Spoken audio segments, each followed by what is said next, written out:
Eu quero convidá-los a abrirem, por gentileza, Mateus capítulo 5,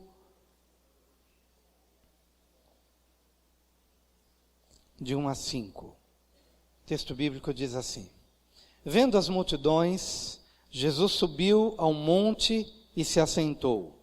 Seus discípulos aproximaram-se dele e ele começou a ensiná-los, dizendo: Bem-aventurados os pobres de espírito, ou em espírito, pois deles é o reino dos céus. Bem-aventurados os que choram, pois serão consolados. E bem-aventurados os mansos, pois eles receberão a terra por herança. Pai bendito, nessa manhã, pedimos que a Tua graça nos assista mais uma vez, Pai, em nome de Jesus, e que Teu nome seja glorificado, que o nosso entendimento seja aberto. Nós assim te pedimos, em nome de Jesus. Amém. Nessa manhã eu gostaria de falar sobre os primeiros passos. Quando a gente pensa no reino de Deus, a gente se depara com algo totalmente diferente de tudo que a gente conhece nesse mundo. Quando a gente se depara com a realidade da vida eterna, ou do reino de Deus, não do reino que havemos de experimentar depois da morte, mas do reino de Deus que se manifesta hoje e agora. É disso que Jesus está falando. De um reino de Deus que chega, de um reino de Deus que invade a sua vida, que afeta substancialmente suas relações, sua forma de pensar, sua maneira de decidir. É um reino de Deus introjetado, é um reino de Deus impresso no seu coração. Mas esse reino, ele é totalmente diferente do que a gente conhece. Tanto é que quando Jesus vai falar sobre, você quer conhecer sobre o reino? Então você tem que vir para o beabá. Você tem que começar a compreender que esse reino gigantesco e maravilhoso, o beabá está nessas 3 primeiras palavras aqui. É o início. Mas sendo o início, ele já confronta tudo o que a gente conhece. Ele já confronta tudo o que a gente entende como valor. Por exemplo, quem é feliz neste mundo presente? Quem é feliz neste mundo presente? É aquele que tem riquezas, ou aquele que tem suprimentos, ou aquele em cuja vida não falta nada. Mas Jesus está dizendo que o feliz, bem-aventurado, feliz, é o pobre. Mas não pobre monetariamente falando, é o pobre de espírito. Então ele já vem contrastando. Se você entende felicidade como o mundo entende, então o mundo que tem todas as suas provisões será feliz. Mas eu quero dizer que no reino de Deus é o contrário. Bem-aventurado, os pobres de espírito, eles são felizes. Eles são bem-aventurados. Eles são alegres. Nesse mundo presente, o que chora é triste, mas no reino espiritual, o que chora é bem-aventurado. É o contrário. O que derrama suas lágrimas, do ponto de vista espiritual, esse sim é feliz. Então ele contrasta com a realidade humana que nós conhecemos. E na terceira palavra, ele está dizendo sobre os mansos. No mundo presente, quem é feliz? É aquele que devora o outro, é aquele que invade, é aquele que conquista. Mas no reino espiritual, o manso é que é feliz, porque o manso espera, o manso não toca trombeta, o manso abaixa a cabeça e aceita ser vilipendiado por um tempo, porque ele espera que no devido tempo, quem o honrará será Deus, por isso que ele é manso. Então ele está dizendo que a verdadeira alegria se contrapõe à alegria que o mundo conhece. Porque no reino de Deus, o pobre é feliz, no reino de Deus, o que chora é feliz, e no reino de Deus, o manso, que do ponto de vista humano é o coitadinho, é aquele que abaixa a cabeça num determinado momento. Então, no ponto de vista humano, ele é o mais miserável, ele é o mais infeliz, mas do ponto de vista divino, ele é manso, não porque ele não tenha coragem de se impor, mas é porque ele submeteu a sua coragem de se impor a Deus e disse: Deus, tu me julgas, Tu conheces o meu tempo. Tu conheces a forma de acontecer as coisas na minha vida. Então eu espero, eu aguardo e eu creio. Então eu quero te dizer, meu amado, que o reino de Deus é algo totalmente diferente daquilo que a gente imagina. E os valores do reino são aqueles que realmente devem nos consumir. E devem abraçar o nosso coração. E devemos entender que estes são os primeiros passos da vida cristã. Se estamos te chamando para um período de universidade da vida, é para que todo mundo aqui possa recomeçar, até aquele que já está com 30 anos, volte ao princípio, porque é possível que nós tenhamos começado pobres de espírito e com o decorrer do tempo já nos enriquecemos e já não nos abrimos mais para o reino espiritual. Então temos que voltar à origem, voltar ao princípio de todas as coisas. E tudo começa, o princípio, o beabá, os primeiros passos começam aqui. Assim que Jesus chama os seus discípulos, ele sobe ao monte e ao se assentar, os discípulos vêm e ele começa. E a primeira palavra que ele libera é essa: bem-aventurados os pobres em espírito. Aí é que começa tudo. Porque deles é o reino dos céus. Qual é a figura do pobre de espírito? É de um bambu alto, grande, mas diante da ventania ele se inclina. Esse é o sentido de pobre de espírito. É saber que ele tem uma estrutura, é ele saber que ele tem uma constituição, mas diante de um vento que bate no topo, ele se inclina. Essa é a figura que está na mente de Jesus. Extraído dos princípios conhecidos mesmo no Antigo Testamento, é o inclinar-se, por reconhecer que ainda que ele tenha uma estrutura, mas há alguém que é maior, há um valor maior, há uma soberania maior, e eu me inclino diante desta soberania, não importa quem eu seja, não importa meus estudos, não importa minha riqueza, não importa minhas experiências, mas diante do vento, diante do sopro do vento, que bate no topo, eu me inclino, e nessa hora me esvazio de tudo que sou, de tudo que tenho, e de todas as minhas experiências. Ainda que minhas experiências sejam válidas para o mundo terreno, ainda que meus cursos sejam válidos para a minha vida profissional, e não abro mão deles, mas diante do reino de Deus, eles não representam nada. Diante do reino de Deus, eu faço tudo se inclinar, e reconheço que sou pobre, e reconheço que preciso dele, e é nessa hora em que eu admito meus valores pessoais, e que são bons do ponto de vista terreno, mas não são suficientes para me justificar diante de Deus. Então nesta hora, como bambu, alto, grande, mas diante de um vento que é maior do que ele se dobra, ele se inclina, e ele reconhece que há alguém maior, que há um poder maior, e que há uma sabedoria maior, e que há um conhecimento maior, e todo aquele que se envereda por este caminho de autodespojamento, ele entra pelo caminho do pobre de espírito, porque esse que se torna pobre de espírito pode ser ensinado, porque o que se torna pobre, ele se torna vazio, e se ele está vazio, ele pode ser cheio, e só aquele que está vazio pode se encher. É disso que Jesus está dizendo: olha, então vocês querem começar a conhecer a grandiosidade deste reino que nem passa pelos sonhos de vocês. Então esvaziem-se. Vocês não vão deixar de ter conhecimento. Usem o conhecimento que vocês têm em relação às questões humanas e terrenas, mas diante do reino de Deus, admitam que vocês são analfabetos. Admitam que vocês não têm, que vocês não sabem e que vocês precisam. Admitam com o coração. E na hora então que você se dobra como bambu: sim, Senhor, ensina-me.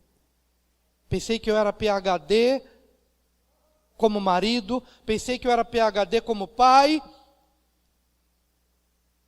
mas diante da grandiosidade do reino, Deus, como eu preciso aprender a ser pai, como eu preciso aprender a ser marido, como eu preciso aprender a ser pastor, como eu preciso aprender, Senhor, então ensina-me, e eu me inclino como bambu diante do vento e do sopro do teu Espírito. Então, bem-aventurado aquele que se coloca nessa posição, porque uma vez vazio, você pode ser cheio. Há uma experiência no Antigo Testamento que acho que, explicando na prática, a experiência das pessoas, fica mais fácil a gente entender quem não é pobre de espírito e quem é pobre de espírito. Lá no Antigo Testamento, não precisa abrir, a não sei que queira, 2 Reis 7, de 1 a 2, a Bíblia diz assim: Então disse Eliseu: ouvi a palavra do Senhor. Assim diz o Senhor: amanhã, quase a este tempo, haverá uma medida de farinha por um siclo, e 2 medidas de cevada por um siclo, à porta de Samaria. Porém, o capitão em cuja mão o rei se encostava, respondeu ao homem de Deus e disse: eis que ainda que o Senhor fizesse janelas no céu, poder-se-ia fazer isso? E ele disse: eis que o verás com os teus olhos, porém disso não comerás. Um capitão que não era pobre de espírito. Deixa eu explicar aqui para vocês. Todo mundo conectado em mim. Olha aqui para mim um pouquinho. Samaria estava cercada pelo exército sírio. Você sabe o que é cercar, né? Vem um exército inimigo e cerca para que o povo que está naquela cidade não tenha como sair para comprar comida, para pegar água. Então cerca. Para quê? Para que eles possam ter fome, para que eles possam ter sede e se rendam ao inimigo. Era isso que tinha acontecido. E estava lá Samaria cercada. E você sabe que na medida em que o tempo vai passando, vai entrando em racionamento os alimentos e tudo vai ficando muito caro. Quem se lembra aqui da greve dos caminhoneiros? O alimento não chegava para as prateleiras. Lembro que tinha até os memes. Acho que era o tomate que ficou caro. O que foi, Nilson, que ficou caro? Oi? Tomate, cebola. O pessoal estava colocando um colar de cebola. Estava tão caro. É um colar de tomate. Porque tudo estava, né? Estava o olho da cara, como o pessoal diz. Caríssimo, caríssimo. Demais. Por muitos meses eles... Está caro até hoje. Por muitos meses eles ficaram cercados. Mas o profeta chegou para aquela cidade e disse: tão certo como vive o Senhor, que amanhã tudo vai ficar baratinho. Tão certo como vive o Senhor, amanhã essas horas haverá comida com fartura, com abundância. Era a palavra profética, era a palavra do reino de Deus. Mas o capitão, que se sentia capitão, que pensava como capitão, que pensava com a sua inteligência, com o seu conhecimento, que não era pobre de espírito, que não se esvaziou do seu conhecimento humano, para abraçar o conhecimento divino, o que ele diz? Ainda que Deus abra todas as janelas dos céus, isso não vai acontecer. Ele proferiu isso com a boca. E o profeta disse: olha, isso vai acontecer, todo mundo vai comer, você vai ver com os teus olhos, mas você não vai experimentar.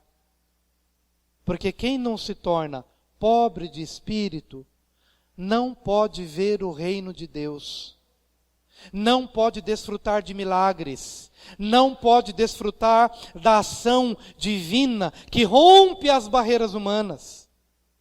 E o que aconteceu? No dia seguinte, a estas horas, durante a noite, Deus fez passar um barulho, um ruído no exército sírio, e os sírios pensaram que era Israel que tinha se aliado com outros inimigos, e eles ficaram com medo, foram embora e deixaram o seu alojamento farto de alimentos.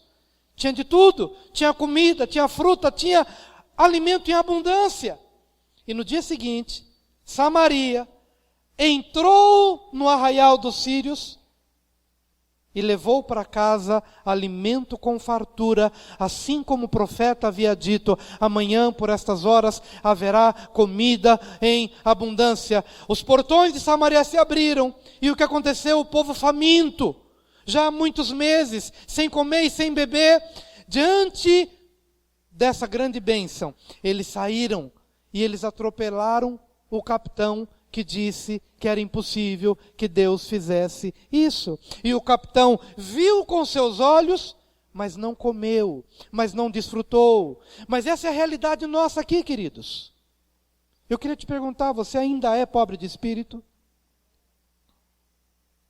Ou você já foi pobre de espírito, quando você ouviu a palavra de Deus pela primeira vez, e ali você se arrependeu dos seus pecados, você reconheceu seu orgulho, sua soberba, e veio para Jesus, amém? Aí você viu o milagre da salvação na sua vida, só que passa-se o tempo, você entrou num curso de teologia, e nada contra o curso de teologia, o problema não está na teologia, mas está no seu coração. E aí de repente você foi se graduando, agora eu sou um doutor em teologia, agora eu sou um pastor, agora eu pertenço a um ministério. E você foi deixando o status de pobreza espiritual para se tornar rico, autossuficiente, conhecedor, soberbo, especialista. E nesse momento, quando o seu coração já vai se enchendo daquilo que nunca deveria fazer parte novamente da sua vida, o reino de Deus começa a caminhar paralelo à sua vida, e você não vê mais, e você não come mais, e você não bebe mais, e você não desfruta mais dos milagres, porque às vezes você coloca a mente de especialista no lugar da palavra profética. O capitão pensou como capitão e disse, olha, ainda que Deus abra as janelas dos céus, ele começou a fazer as contas, olha, para isso acontecer, teria que acontecer isso, e matematicamente falando isso, e teria que acontecer isso, aquilo outro, aquilo outro, aquilo outro. E o conhecimento, e a experiência, e a visão humana, e a visão terrena, sobrepujou a visão espiritual.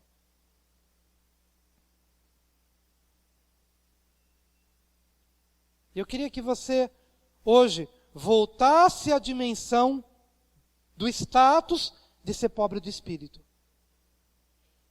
Porque pode ser que nós tenhamos abraçado esta virtude num determinado momento da nossa vida e tenhamos nos esquecido ao longo do tempo, porque fomos nos enchendo de outras coisas, mesmo o conhecimento espiritual.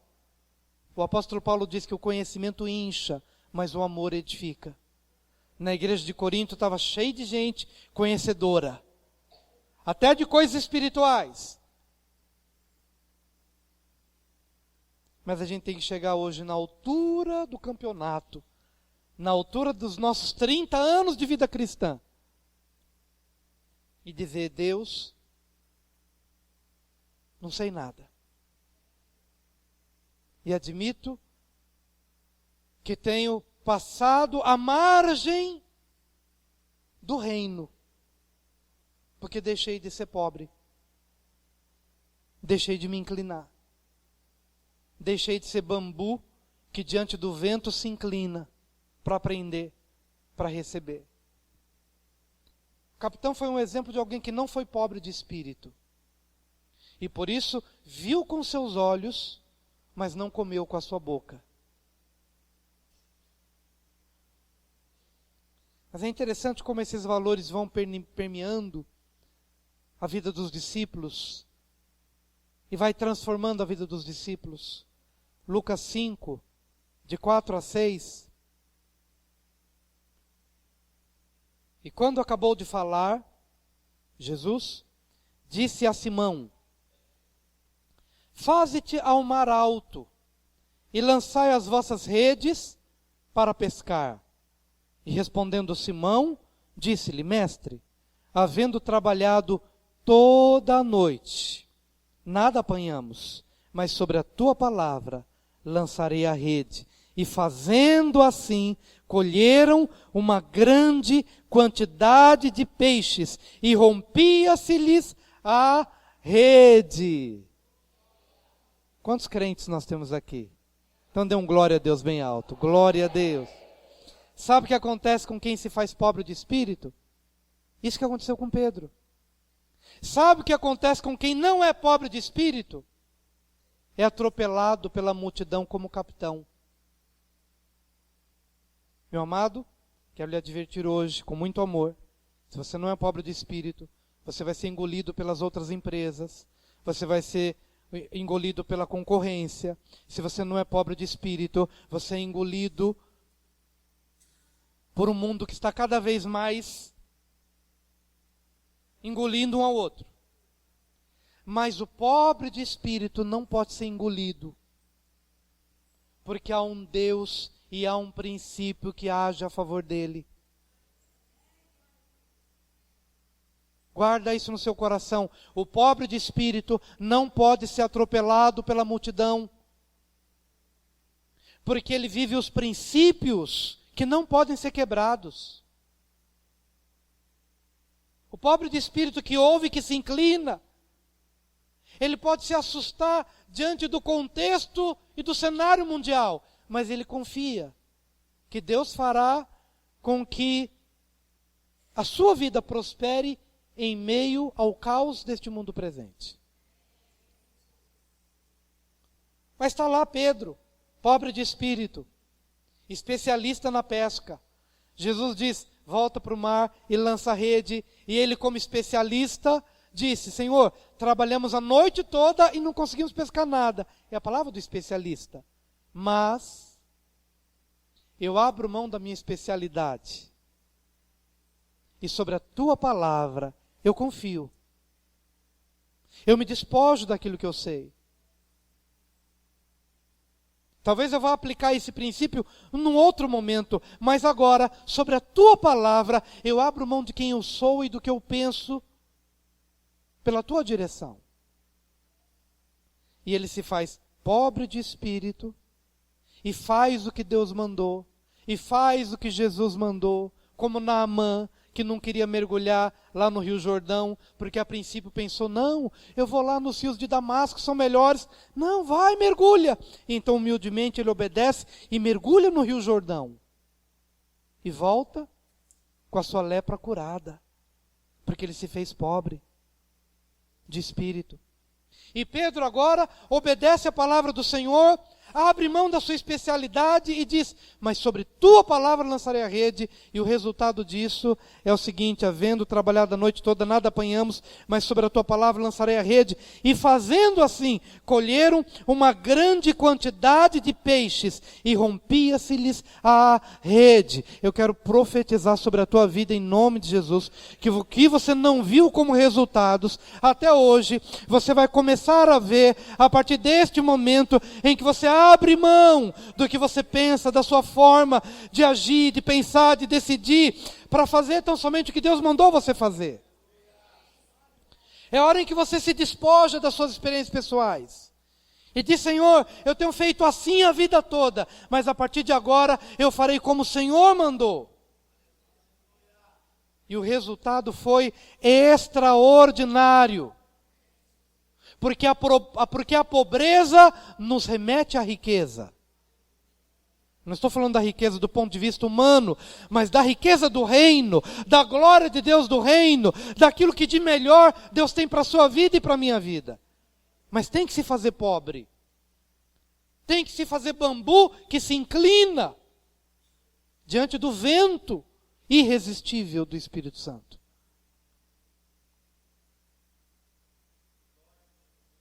Então receba essa palavra em nome de Jesus.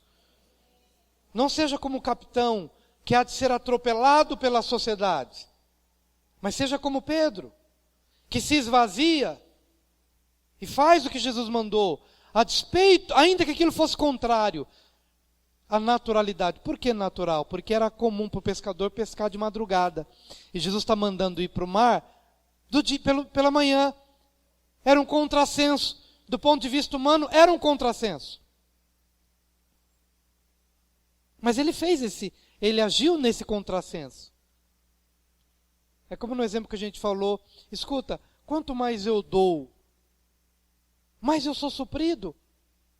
Do ponto de vista humano, como pode ser? Matematicamente falando, não bate. Como é que eu posso dar e ter mais? Pois bem, na matemática divina é assim.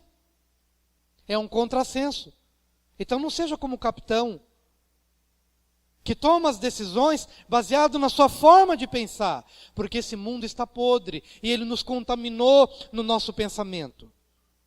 Mas os valores do reino, uma vez enxertados no nosso coração, trarão vida e farão com que a gente seja bem-aventurado, porque Deus quer que a gente seja feliz. Felizes são os pobres de espírito. Feliz é um Pedro que abre mão da sua especialidade, diante da palavra e faz o que a palavra mandou fazer? Feliz. Por que ele é feliz? Porque ele volta para casa com 2 barcos cheios de peixe, de tal maneira que se rompia as redes. Então ele é feliz.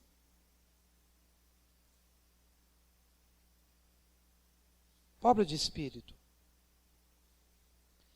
Mas a Bíblia diz ainda: bem-aventurados os pobres de espírito, pois deles é o reino dos céus.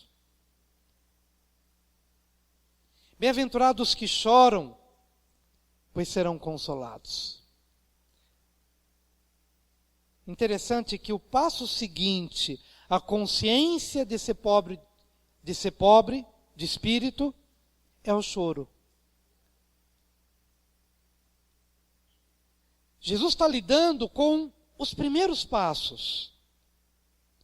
Veja que quando Pedro tomou a atitude de: Senhor, eu abro mão do que eu penso para fazer o que o Senhor quer.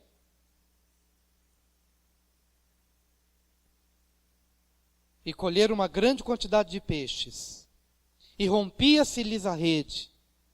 E então Pedro veio para a praia. E o que ele falou para Jesus? Isso representa o choro. E vendo isto, Simão Pedro prostrou-se aos pés de Jesus, dizendo: Senhor, ausenta-te de mim, que sou um homem pecador. Ele não falou ausenta-te de mim de uma forma negativa. Ele apenas foi constrangido por esse reino tão sobrenatural diante de uma natureza tão pecaminosa. A consciência da natureza pecaminosa nos leva ao choro. E bem-aventurado o que chora, porque ele vai ser consolado. A pobreza de espírito nos remete ao choro. Vamos dizer isso? A pobreza de espírito nos remete ao choro. Esse choro é resultado do quê, queridos? Do impacto da manifestação do reino, da grandiosidade do reino, diante de uma natureza tão mesquinha.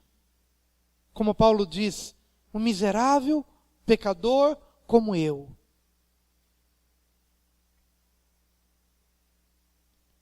O autoesvaziamento produzido pelo Evangelho vai produzir também um constrangimento, um aperto de coração e vai te levar a um choro.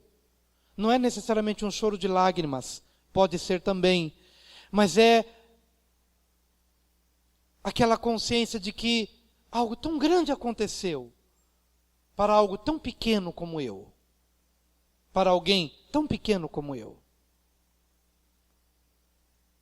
Sabe por que às vezes a gente deixa de ser pobre e deixa de chorar? Veja só que diante de tantos pescadores e diante de tantos barcos, Jesus escolheu o barquinho de Pedro, daquele mísero pecador, para operar um grande milagre. E quando aquele milagre aconteceu, se Pedro não fosse pobre de espírito, ele diria o seguinte: olha como eu sou bom. Tinha tantos pescadores, olha só, essa praia aqui cheia de barcos, cheio de pecadores, e o Criador do universo escolheu o meu barquinho, para que no meu barco pudesse se operar tamanho milagre. Eu realmente sou bom. Mas ele não fez isso. Diante disso, sabe o que ele fez? A pobreza o levou ao choro. E ele disse: Senhor, afasta-te de mim, porque eu não sou digno de tamanha grandiosidade. Bem-aventurados os que choram. Por que eu estive pensando nisso? Porque se acontecesse um milagre aqui, no culto da Igreja Nacional do Senhor Jesus Cristo em Ribeirão Preto, muito provavelmente, eu ficaria cheio de orgulho dizendo: de tantas igrejas em Ribeirão, em São Paulo e no Brasil, Deus escolheu essa igreja para operar um milagre. Eu sou bom mesmo, hein? Eu oro demais. Olha como eu sou íntegro na palavra. De tal maneira que esse milagre poderia ser uma grande causa de tropeço para mim. Por isso que só a pobreza de espírito que nos remete ao choro é que nos garante a manifestação do reino, porque do contrário será uma desgraça. Então quero te dizer hoje, você quer ver milagre na sua vida? Torne-se pobre e entre no choro. Porque quando você chora, se Deus fizer alguma coisa, será única e exclusivamente pela bondade dEle, pela graça dEle, pelo favor dEle. E isso vai resultar em você uma alegria. É alegria, não é alegria da fama, não é alegria, puxa, Deus me visitou porque eu sou bom mesmo, não.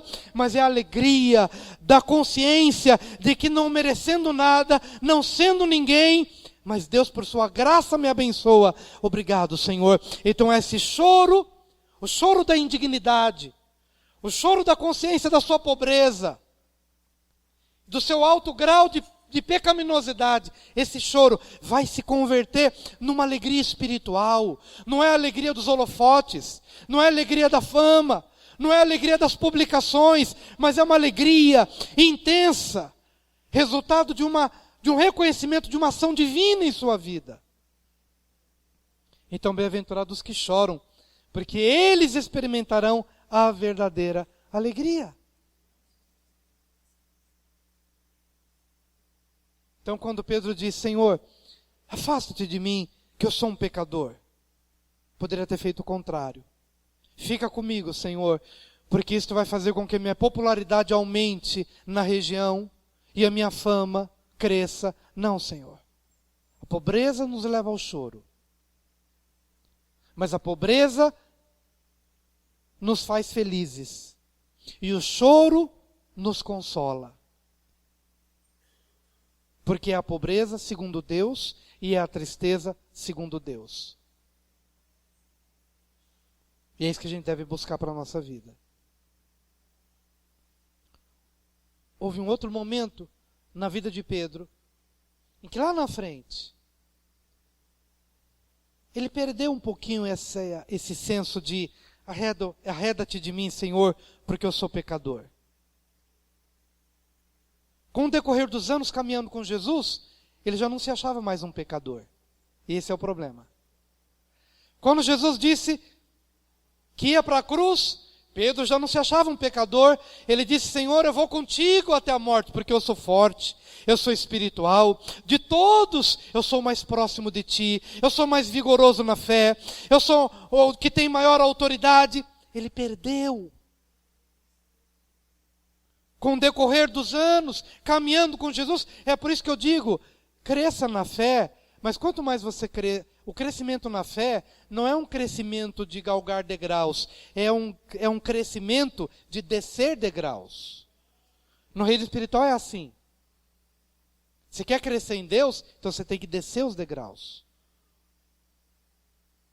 Pedro perdeu essa consciência, porque no comecinho ele estava dizendo, Senhor, retira-te de mim que sou um pecador. E Jesus disse, fica tranquilo, eu farei de você pescador de homens. Mas o tempo passa, Pedro se torna amigo de Jesus, começa a ficar doutor em teologia, e aí Jesus diz, eu vou morrer, vou lá na cruz. E Pedro diz, Senhor, eu não vou deixar, e ainda que todo mundo te negue, eu vou contigo até a morte. Ele perdeu o senso de pobreza. E ele deixou de chorar a sua miséria. E Jesus diz, hoje, antes que o galo cante, você já terá me negado 3 vezes. E aí quando o galo cantou, e ele já tinha negado a Jesus 3 vezes, aquele monte ruiu. E ele chorou amargamente. Ele voltou a ter consciência da sua pobreza. Chorou amargamente. Chorou amargamente. Porque ele se considerava top, grande, firme, espiritual, gigante na fé. E naquele momento ele voltou a ser pobre. E a pobreza o remeteu ao choro.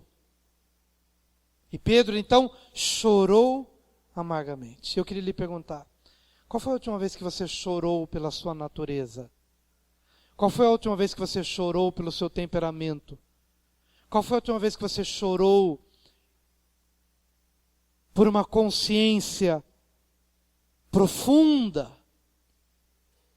da sua indignidade diante de Deus? Qual foi a última vez que você chorou nos cultos? Talvez porque esteja faltando a consciência de pobreza.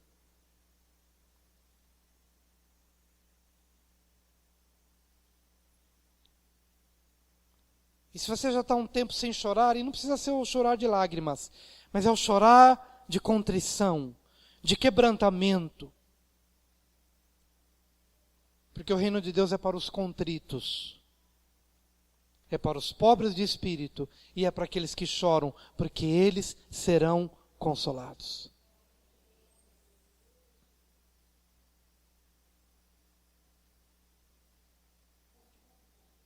Por último, bem-aventurados os mansos,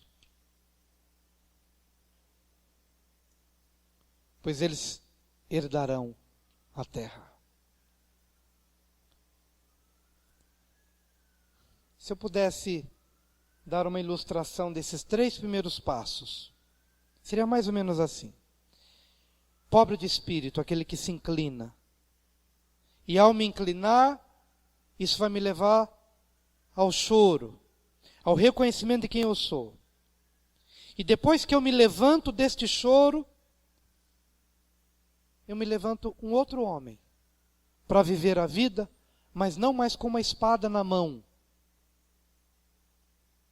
não mais com um grito na minha garganta, mas com uma atitude serena, com uma atitude pacífica, com uma atitude de espera e de mansidão diante das adversidades da vida. Antes da pobreza e antes do choro, como nós vivíamos? Com uma espada na mão. Quem nos fere, opa, já revido na hora. Quem nos persegue, já o coração amargurado. Não falo mais com você. É espada na mão. Não, aquela empresa está querendo me engolir, então eu vou organizar alguma coisa aqui, mesmo que fora dos princípios morais, mas não importa, o que importa é que eu me sobressaia. Isso é espada na mão. Mas aquele que é esvaziado pela pobreza espiritual e que é remetido ao choro como consciência da sua natureza pecaminosa, inevitavelmente ele vai se levantar com uma outra posição. Ele vai se tornar manso. Porque ele sabe que a sua vitória não está no fato de ele ser mais esperto. A sua vitória não está no fato de ele ser aquele que grita mais.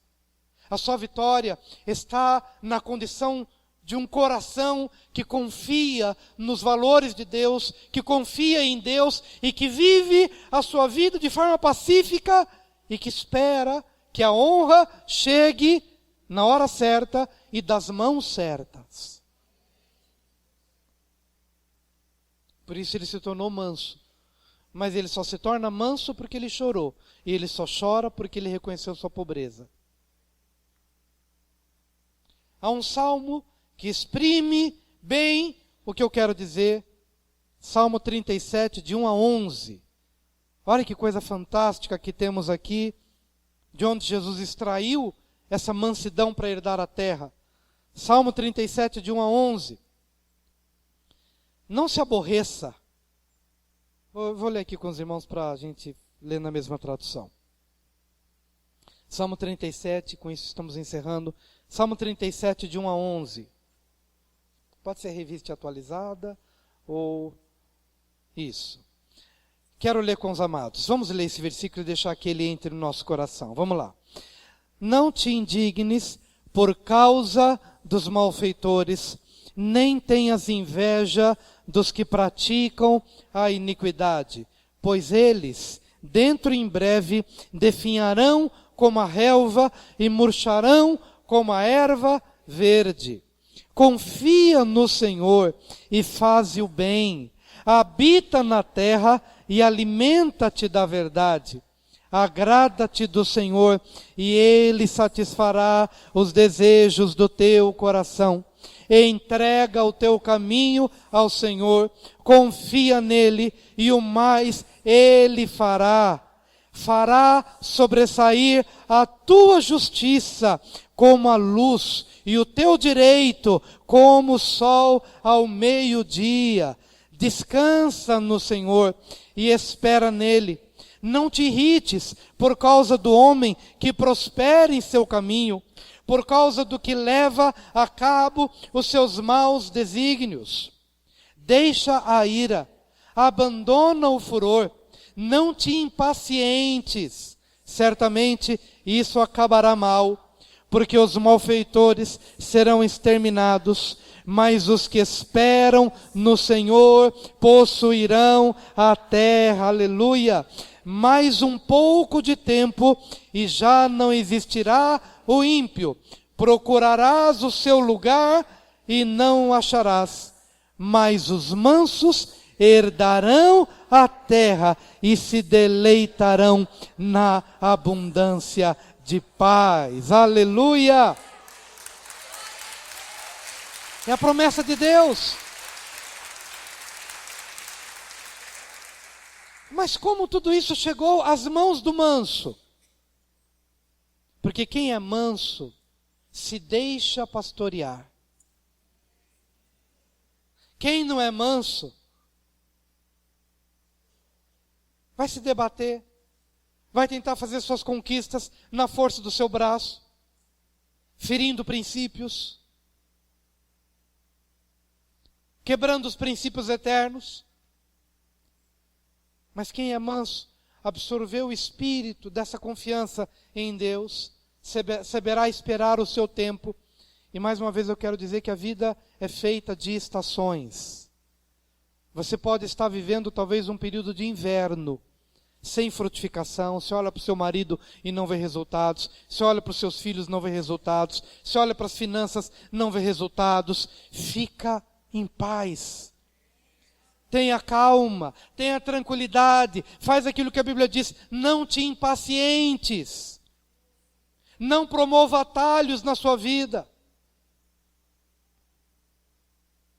porque no seu devido tempo, Deus fará sobressair a tua justiça e Deus fará sobressair o teu direito. Espera que Deus faça isso. Por isso, os mansos herdarão a terra. Em nome de Jesus. Pedro aprendeu isso na sua vida, quando estava lá no Getsêmani. Quando Jesus estava sendo preso, ele desembainhou a espada, cortou a orelha do servo do sumo sacerdote, e Jesus disse, põe a tua espada na bainha, porventura eu não haverei de beber o cálice que o Pai me deu? Ou seja, não é pela tua força, não é pela tua violência. Jesus foi manso, aceitou o desígnio de Deus para a sua vida e no seu devido tempo foi honrado. Por isso todos nós estamos hoje sendo convidados a dar os 3 primeiros passos que nos ajudarão a compreender os benefícios do reino de Deus. Sendo pobre de espírito, chorando para ser consolado, e sendo manso para herdar a terra. Queria lhe convidar a vir aqui à frente, para que juntos possamos orar. O Espírito de Deus tem colocado no meu coração nesse exato momento que coisas extraordinárias estão para acontecer na vida de todos aqueles que entrarem por esse caminho. E o Senhor te chama de bem-aventurado por isso. Nós queremos nos alegrar por isso. Porque aquilo que Deus há de fazer não encherá nosso coração de soberba, de orgulho, de vaidade humana, mas nos levará a um choro contrito de quem reconhece de que não merece nada, mas que o recebe tão somente pela graça do Senhor. Pai querido, eu quero nessa manhã te agradecer, Senhor, por esse caminho tão maravilhoso e tão sublime, Senhor. Nessa hora nós nos despojamos de nós mesmos, daquilo que achávamos que podia nos dignificar diante de Ti. Nos despojamos de tudo, Senhor. Nos inclinamos como bambu diante de uma força maior, diante de um vento mais alto, mais forte, diante do vento do Teu Espírito Santo. Vem, Senhor, vem, Senhor, sopra neste lugar, Espírito de Deus. Nos inclinamos diante de Ti, Senhor. Vem, Espírito de Deus, vem, Espírito de Deus, vem, Espírito de Deus. Chama o Espírito Santo para a sua vida. Como o bambu, incline-se diante dele. Deixa o vento soprar. Deixa o vento demolir as estruturas humanas nas quais você confiava. Deixa o vento do Espírito absorver todas as áreas da sua vida. Torne-se pobre agora. Torne-se pobre agora. Deixa o Espírito te levar ao choro do quebrantamento, do conhecimento da sua indignidade diante dele. Vem, Espírito de Deus. Vem, Espírito de Deus. Oh, Espírito de Deus. Oh, Senhor, chama o Espírito, para Ele levar embora toda a palha da sua vida. Toda a palha da sua vida. Há alguma coisa nova chegando, ela vem de Deus. Ela vem de Deus. Oh. E Ele fala com os pobres de espírito, só com os pobres de espírito. Os capitães desta vida são atropelados pela multidão, mas os pobres te triunfam. Os que se esvaziam triunfam.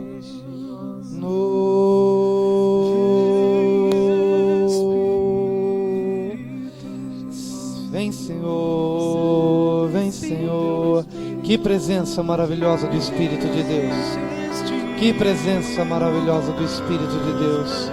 Que presença, que presença.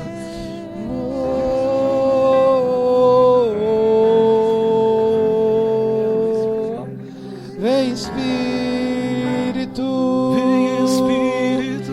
Oh, possua no Senhor. Possua no Senhor.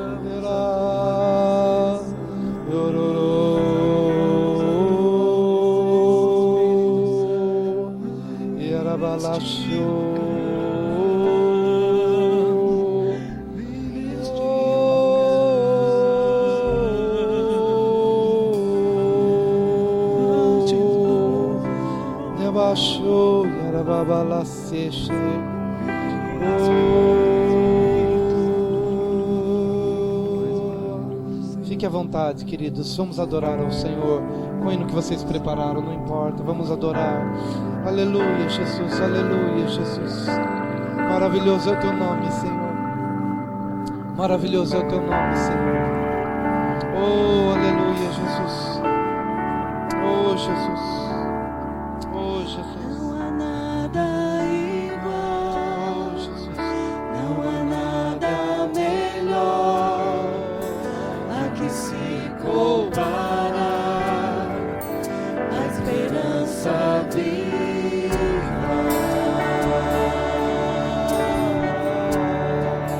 tua presença.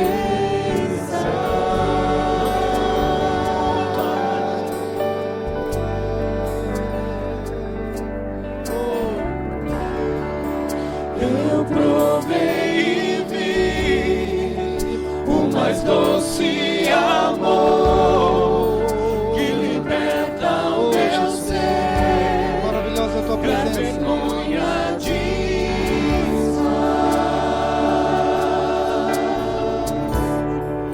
Tua presença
tua presença que nós estamos. Lava-nos nesta manhã mais uma vez. E que essa experiência seja tão profunda hoje e no decorrer desta semana. Repita após mim, querido. Nesta manhã, eu me rendo a Ti, Senhor. Eu confesso Jesus Cristo como meu único Senhor e suficiente Salvador. Abro mão de mim mesmo. Me torno pobre de espírito para ser cheio da Tua sabedoria, cheio da Tua presença. Eu me quebranto, eu choro, eu reconheço a minha pecaminosidade e me levanto dessa experiência como um novo homem, uma nova mulher, uma nova pessoa, para viver em novidade de vida, não mais com uma espada nas mãos, mas com um espírito manso e tranquilo, certo de que Tu és o meu pastor e nada me faltará, em nome de Jesus. Aleluia, aleluia.